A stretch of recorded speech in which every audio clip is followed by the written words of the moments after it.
नमस्कार, Radhe Radhe and good morning cuties. कैसे हो आप सब? ज़रूर बता देना मेरे कमेंट बॉक्स पर। और आज हम सुनेंगे हमारी स्टोरी सूफियाना इश्क। तो गाइस चलो चलते स्टोरी की तरफ। तो पिछले पार्ट में हमने क्या देखा था? पिछले पार्ट में हमारी जो मीरा जी थी वो हो गई थी बेहोश और वो गिरी भी थी एकदम से भाव्या की गोद पे। तो वहाँ पर जब भी मीरा को पकड़ पकड़ के लेके जाया जाता है रूम में, तो वहाँ पर उसको लेटाने के बाद डॉक्टर को फ़ोन करा जाता है, ऑब्वियस सी बात है। और जब डॉक्टर आते हैं तो वो डॉक्टर एक्चुअली थे मीरा के ही चाचा जी। और वहाँ पर जब वो आते तो वो बोल रहे थे मीरा के भैया से कि ये बच्ची का ऐसा हाल क्यों हुआ। तो वहाँ पर जो मीरा के भैया थे वो कुछ नहीं बोले थे, वो तो भाई गुस्से में ऐसे मुंह फुला के चुप करके बैठे हुए थे, मतलब खड़े हुए थे, क्योंकि उनके ही सामने जो भाव्या थी वो बात कर रही थी और थे वो, वही बहुत ज़्यादा बड़ी बात है उनके लिए। तो वहाँ पर जो मीरा की भाभी है वो सामने आते हैं, बोलते हैं कि काका जी ये 4 दिनों से खाई नहीं है और सो भी नहीं रही है, किसी से बोल भी नहीं रही है। तो वहाँ पर जो डॉक्टर थे वो बोलते कि क्यों नहीं बोल रही है, ये तो मेरी बच्ची इतनी उछलती कूदती रहती थी, इस ये कैसे चुप हो गई। तो वहाँ पर जो भाव्या है वो सामने आती है और वो बोलती कि नमस्कार। तो वो बोलती कि ओह अच्छा भाव्या, तुम कब आई, तुम तो आती नहीं हो। वहाँ पर उसको और एक झटका मिल जाता है, क्योंकि देखो मोमेंट जब तुम्हारा ऐसे बने ना कि जहाँ पर तुम्हारी गलतियाँ सामने ना आए और उसी मोमेंट में तुम्हारे सारी गलतियाँ निकल निकल के बाहर आती है, तो भाई अंदर में जो एक तूफान भूचाल और क्या कुछ नहीं चलता, उसका जो फीलिंग होता है ना, एक नर्वसनेस जो काम करता है, वही पूरा भाव्या के भीतर चल रहा था। क्योंकि उसके सारे गलतियाँ सब लोग खुरेद के निकाल रहे थे। तो वहाँ पर वो बोलती थी काका जी वो थोड़ी सी झगड़ा हो गई थी और रूठ के आ गई, और आके इधर पता चला कि खाना पीना जो भी है वो सारा कुछ बंद करके बैठी हुई है। तो वहाँ पर जो काका जी थे वो हंसते हैं और बोलती कि अरे कोई बात नहीं, गुस्सा हुई है तो प्यार से मनाओ, नाराज़गी दिखा रही है तो तुम और ज़्यादा प्यार दिखाओ, तुम और ज़्यादा केयर करो, पर केयर के साथ साथ जो है वो खाना भी खिला दो। तो वहाँ पर जो मीरा के भाई थे वो अब चिल्लाते चिल्लाते आता है कि क्यों काका आप ऐसे क्यों बोल रहे हो, वो क्यों करेगी, वो मेरी बहन है ना, मैं उसका देखभाल करूँगा। तो वहाँ पर जो काका थे वो बोलते कि हाँ तुम्हारे देखभाल का नतीजा तो देख लिया, 4 दिन से वो तुम्हारे घर पे थी और चौथे दिन क्या हुआ, वो बेहोश होके गिर गई, ना खाना खा रही है ना पी रही है, वो तो तुम्हारी बीवी ही बोल रही है मुंह जुबानी। तो तुम्हारे देखभाल का तो मैंने देख लिया, अब उसकी पार्टनर को देखने दो। तो वहाँ पर जो मीरा के भाई थे वो बोलते काका आप ये बहुत ज़्यादा गलती कर रहे हो, आपको पता भी है ये लड़की ने क्या किया है, आपको पता भी है आप जो इसकी साइड ले रही हो। जो काका थे वो बोलते कि हाँ देखो गलती हो सकती है, ये ऐसे नहीं है कि गलती किसी से नहीं होता, और ये कोई एकदम से फरिश्ता नहीं है कि इससे गलती नहीं होगा कोई, ये भी इंसान है, हम भी इंसान हैं और इंसान से ही गलती होती है। इसको तो फिर भी चलो, तुम्हारे शादी को कितने साल हुए भाभी? जो भाभी है वो बोलती कि 7 साल काका जी। हाँ, तो 7 साल बाद तुम्हारी बहन तुम्हारे घर पे रूठ के आई है, और तुम्हारे तुम्हारे तो शादी के 2 साल भी नहीं गुजरे थे, तुम्हारी बीवी जो है सावित्री वो चली गई थी घर पे तुम्हारे साथ गुस्सा करके। और तुम क्या किए थे, तुम तो 15 दिन बाद गए थे उसको लेने, तो गलती तो तुम्हारी ज़्यादा था ना इस मैटर में देखे तो। ये तो बेचारी 4 दिन में आ भी गई, मतलब क्या बोले, तुम्हारे तुम्हारे तो हिपोक्रेसी ही नहीं खत्म हो रही। तो वहाँ पर जो मीरा के भाई थे वो चुप करके खड़े हो जाते और उनकी जो बीवी थी उनकी तरफ एकदम से यूं ना तिरछी नज़र से देख रहे थे। तो वहाँ पर जो भाव्या थी उसको अंदर से अभी हंसी भी आ रही है, क्योंकि जब तुम्हारे काइंड ऑफ हम दुश्मन समझ लेते कि वर्ड तो चल ही रही है इन दोनों के बीच में, और तुम्हारी दुश्मन की थोड़ा सा पिटाई हो जाए तो तुमको कितना ही मज़ा आता है। भाव्या को भी सेम फील आ रहा था। तो भाव्या बोलती कि काका जी वो बात नहीं है, गलती मेरी ही थी। वो बोलती कि हाँ हाँ गलती जो तुम्हारी थी वो मुझे समझ आ रहा है, मेरी बेटी की जो हालत हो गई है और इस पे जो गलती तुम्हारी है वो मुझे प्रॉपर समझ आ रही है, पर उस गलती का अब सुधार करो, उसको मनाओ और कुछ खिलाओ पिलाओ। ये देखो लिप्स कैसे सूख गए हैं और ऊपर से आंखों के नीचे जो डार्क सर्कल आ गई है, इससे पूरा पता चल रहा है कि ये मेरी बच्ची बहुत ज़्यादा ट्रॉमा में है, डिप्रेशन में है और उसको मैंने लगा दिया है इंजेक्शन, कुछ देर में ये ठीक हो जाएगी, ड्रिप भी चढ़ जाएगा, मेरा जो हेल्पर है वो आ जाएगा, वो लगा देगा, तो तब तक ध्यान रखो जब तक नहीं उठती, और जब उठे तो कुछ जूस पिला के फिर कुछ देर में खाना भी खिला देना। तो वहाँ पर सारे लोग वही कि ठीक है। और उनके निकलते निकलते जो मीरा के भाई थे वो भाव्या को अल्टीमेटम दे देते कि तुम निकलो इधर से, तुमको मैं देखना ही नहीं चाहता। वहाँ पर जो मीरा की भाभी थी वो बोलती क्या कर रहे हो आप, क्यों इतना हल्ला मचा के रखा हुआ है, आपकी बहन ही हो जो बेड में पड़ी हुई है, उसको तो ठीक होने जाने दो, अगर वो बोलती है तो वो चली भी जाएगी, रुको ज़रा, ज़्यादा ना माथा ना खाओ। और वहाँ पर जो मीरा की भाभी भाव्या के लिए स्टैंड लेती है, उसमें भाव्या बहुत ज़्यादा रिलीफ अंदर से फील करती है, क्योंकि भाई बहन दोनों ही अब एक ही कैटेगरी में आ चुके थे, और ये भाभी ही थी जो इसको अब पकड़ पकड़ के रख रही थी। वहाँ पर जो भाभी थी वो भाव्या को बोलती कि भाव्या अंदर जाइए और मीरा के साथ बैठिए तो अच्छा लगेगा, और आप भी उसको थोड़ा ध्यान रखिए, मैं थोड़ा सा खाने का देख लेता हूँ। तो वहाँ पर ये बोल कर वो जा ही रही थी कि मीरा की भैया कुछ बोलेंगे उससे पहले उनकी भाभी कहा जाता है, आप जाइए, आपका कहाँ जाना था, आप तो बोल रहे थे ना कि आज आपको ऑफिस में कुछ ज़्यादा ही इम्पोर्टेंट काम है, आप दोपहर में घर नहीं आ सकते, तो जाओ निकलो, आपकी बहन जब ठीक होगी आपको फ़ोन करके बता दिया जाएगा, जाओ भागो ऐसे। और एक एक शब्द तक मुझे नहीं सुनाई देना चाहिए आपके मुंह से, अगर घर में रहना है तो शांति बना के रहो, नहीं तो निकलो इधर से, ये मेरा घर है। वहाँ पर जो उनकी मतलब धुनाई होती है बस बातों से, वो कुछ बोल भी नहीं पा रहे थे, अब क्या बोलूँ, इज्जत तो इसके सामने तुमने कबारा कर ही दिया है।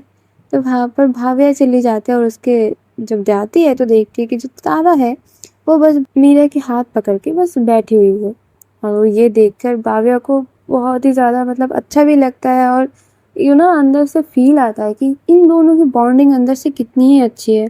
वहाँ पर वो भी जाती है, वो भी जाके एक साइड पे बैठ जाती है और बस मीरा की सर को सहला रही थी, और बस यही प्रे कर रही थी कि ये जल्दी जल्दी होश में आ जाए, क्योंकि आपकी पार्टनर बिस्तर पे ऐसे बेहोश पड़ी हुई है, आपको तो वो अच्छा ही नहीं लगेगा।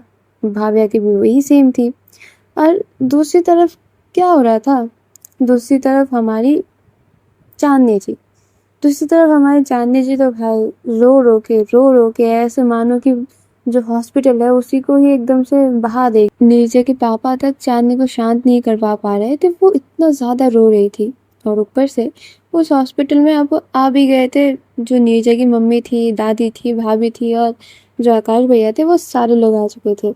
और जब भी वो हॉस्पिटल में आते हैं तो वो तो मतलब डोर की, जब हॉस्पिटल के बाहर से चिल्ला चिल्ला के ए आ रहे थे कि क्या हुआ, हम हॉस्पिटल में क्यों आए हैं। और बस आकाश भैया जो है वो बस ये बोले जा रहे थे कि अरे आप अंदर तो चलो, देखते हैं क्या हुआ है, मुझे भी नहीं पता।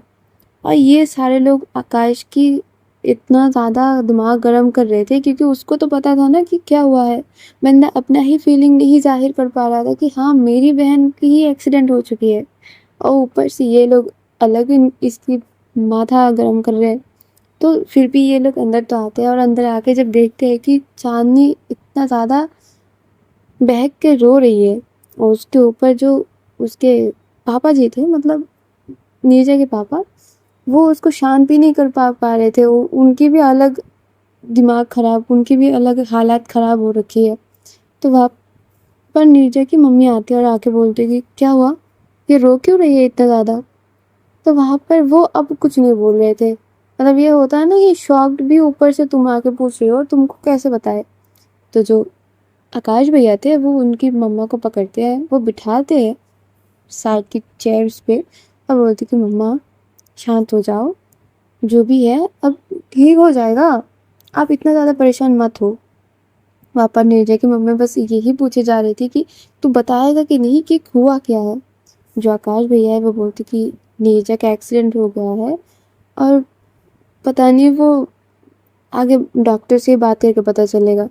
तो वहाँ पर जो सीनियर डॉक्टर है वो भी तब तक आ चुके थे, और साथ ही साथ जो पुलिस थे वो भी आ चुके थे।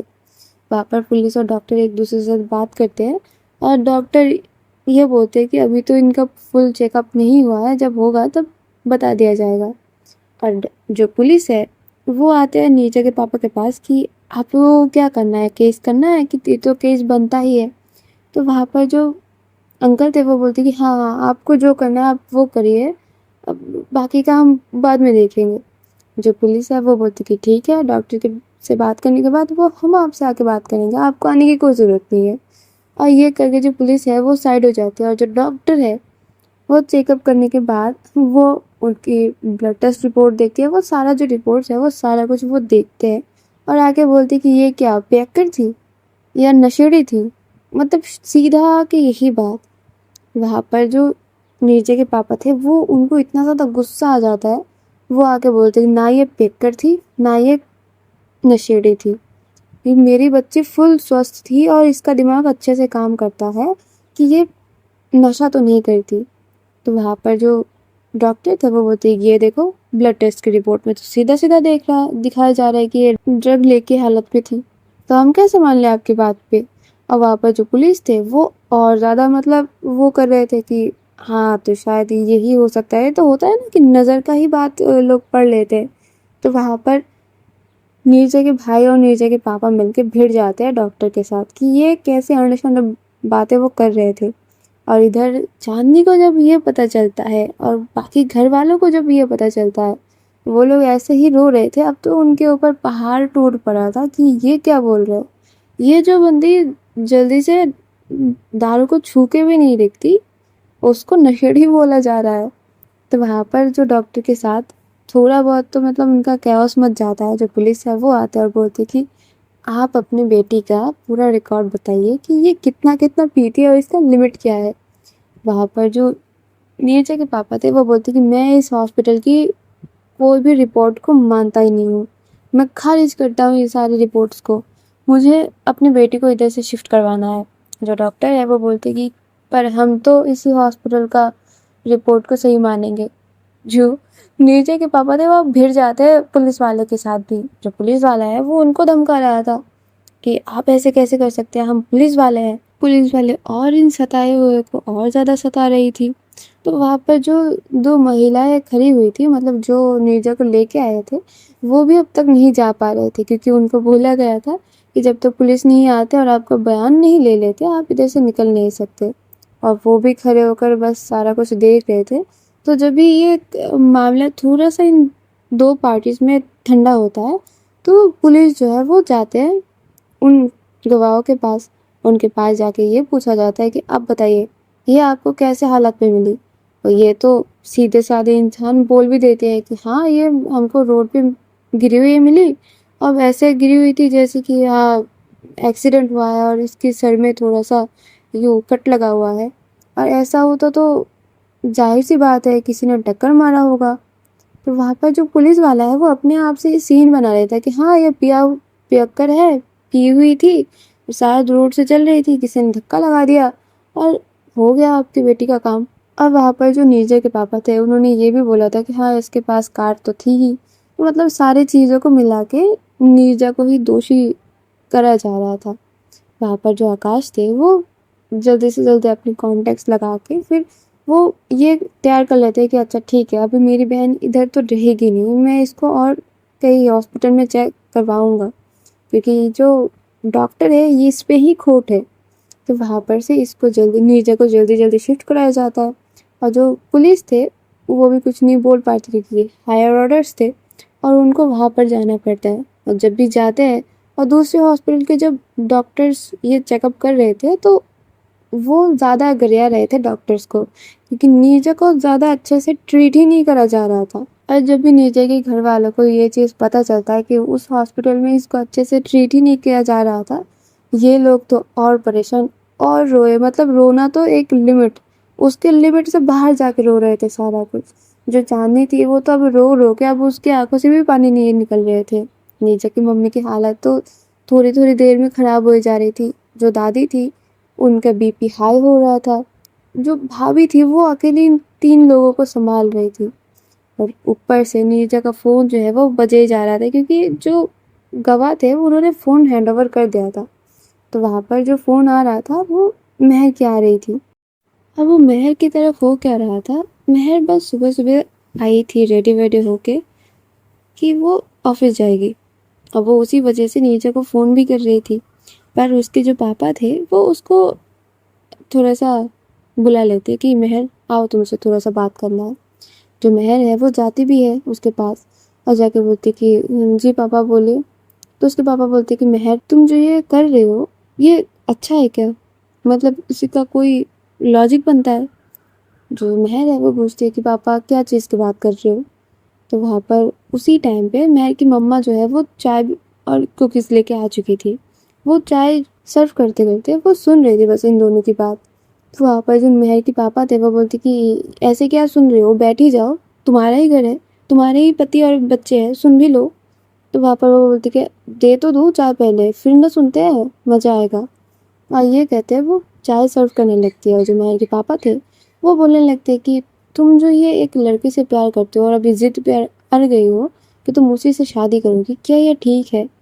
जो महर है वो बोलती कि हाँ पापा ठीक है, क्यों ठीक नहीं है? गलती क्या है और गलत ही क्या है इस चीज़ में? पापा बोलते हैं कि तुम एक लड़की हो, समझ में भी आ रही है, तुम एक लड़की होकर किसी लड़के से कैसे शादी कर सकते हो? ये कहाँ का नियम बन गया है भाई? तो वहाँ पर महर की मम्मा बोलते हैं कि तुमको इतना क्यों ज़्यादा प्रॉब्लम हो रही है? क्यों इतना चेंचां कर रहे हो? शादी करवा दो। देखो एक तो है ही घर में लड़की, बेटी है, ऊपर से बहू भी आ जाएगी। तुम्हारे तो मज़े ही मज़े, बेटी का भी सुख मिल गया तुमको और जो बहू है उसका भी सुख मिल जाएगा। तुमको क्या इतना प्रॉब्लम है? अगर बेटी का शादी ही करवा दोगे तो तुम्हारी ये जो घर है ये वीरान जंगल जैसा बन जाएगा। उससे तो अच्छा यही है कि घर में बहू ही आ जाए। और मेहर के पापा को ना ये नहीं समझ आ रहा था कि मेहर की शादी में कौन ज़्यादा एक्साइटेड है, मेहर खुद कि मेहर की मम्मी। और उनके चेहरे पे वो जो भावना थी, जो वो फीलिंग थी, वो पूरा साफ दिख रहा था। तो जो मेहर की मम्मी है वो बोलती कि हाँ तो क्या ऐसा ही है, मैं ही ज़्यादा एक्साइटेड हूँ क्योंकि मुझे भी चाहिए भाई कि मेरे साथ कोई काम में हाथ बटाए, कोई मेरे काम को भी आके बोले कि मम्मी जी आप जाओ मैं कर देती हूँ।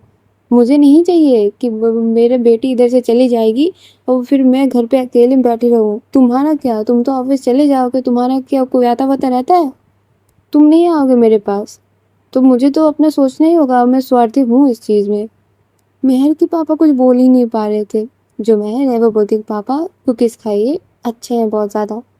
जो मेहर के पापा है वो चाय पीते-पीते और कुकीज़ खाते-खाते वो बोलते कि हाँ तो तुम बताओ, ये सही है?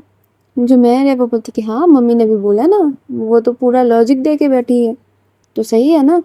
तो वहाँ पर मेहर के पापा क्या ही बोल सकते हैं, मतलब उनको वो कुछ सोच के आते हैं कि अच्छा चलो मेहर को समझाते हैं, अब इसको ऐसे नहीं तो वैसे समझाएंगे।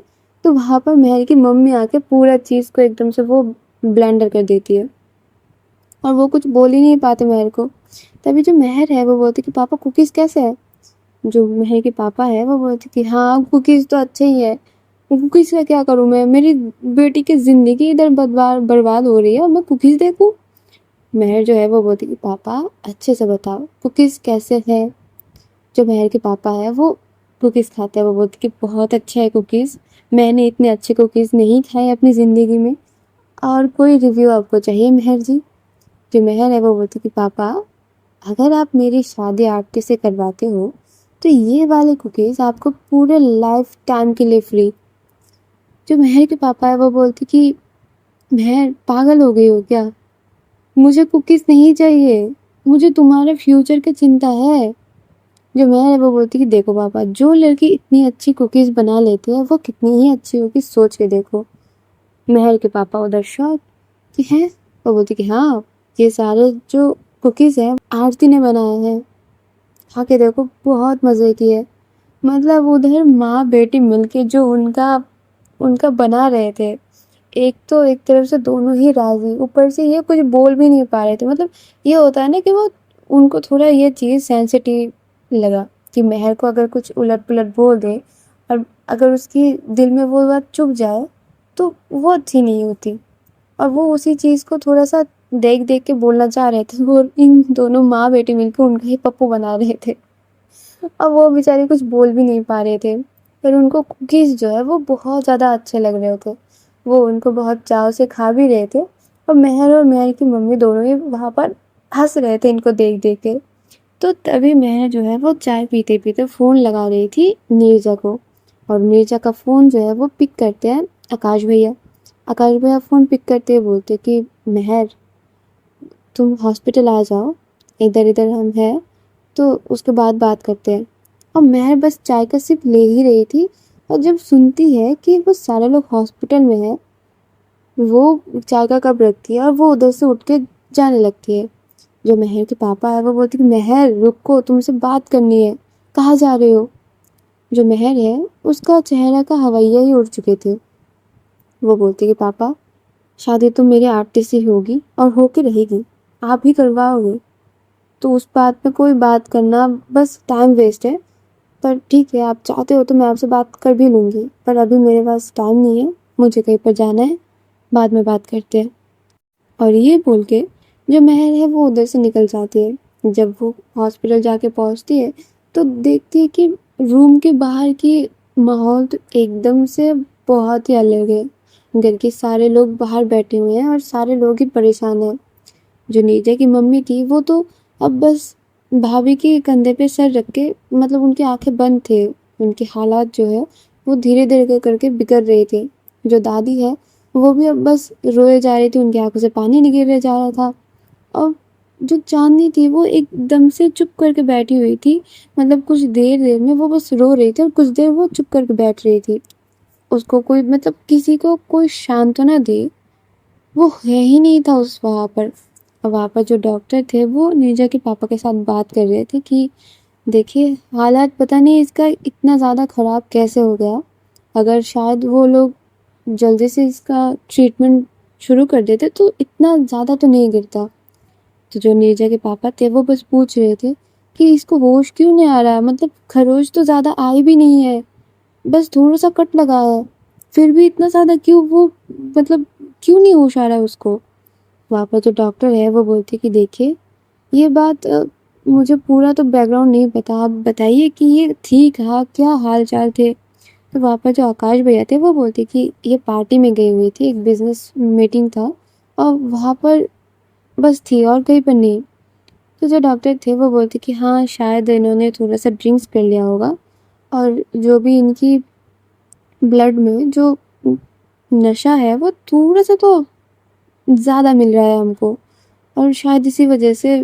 तो वहाँ पर जो आकाश भैया है वो बोलते कि ये इतना ज़्यादा नशा करती ही नहीं है कि ये इतना इसका हालत ख़राब हो जाए। तो डॉक्टर बोलते कि वी नेवर नो, पार्टी थी, कुछ भी हो सकता था। जब कोई नहीं पीता है तो थोड़ा सा भी वो पी ले तो उसको वो चढ़ जाती है। शायद इनके साथ वही हुआ है। अब पूरा बात तो इनकी होश में आने के बाद ही पता चलेगा। और मेहर ये सारी चीज़ जब सुनती है, उसको अब वो कैसे प्रोसेस करे उसको खुद ही नहीं समझ आ रही थी। वो जाती है, जाके आकाश भैया से पूछती है तो आकाश भैया उसको सारी चीज़ डिस्क्राइब करते हैं कि ऐसा ऐसा है और ऐसा ऐसा उधर हुआ है। वो नीरजा को जब देखती है उसको तो प्रॉपर ड्रिप विप चढ़ा के रखा हुआ था, और बंदी ऐसे बेहोश हो कि मतलब जैसे मानो कि जान तो है ही नहीं उसमें। मतलब उसकी चेहरे की जो रंगत थी वो पूरी ही उड़ चुकी थी। जब भी आके वो हमारी चांदनी के पास बैठती है, चांदनी तो बस चुप ही हुई थी कि फिर से वो रोने लगती है। और इतना रो रहे थे सारे लोग कि पता ही चल रहा था कि नीरजा से एक एक पर्सन कितना ज़्यादा प्यार करते हैं। और गाइस, आज इसी के साथ हम चलते हैं इधर से, आगे जानेंगे क्या हो रहा है इस स्टोरी में। तब तक मेरे साथ रहो। और आज की ये पार्ट शॉर्ट इसलिए है कि मेरे एग्ज़ाम चल रहे हैं गाइस, और आज का जो एग्ज़ाम है उसका थोड़ा बहुत मेरे दिमाग में नहीं घुस रहा, तो उस हिसाब से आज चलते हैं जल्दी जल्दी।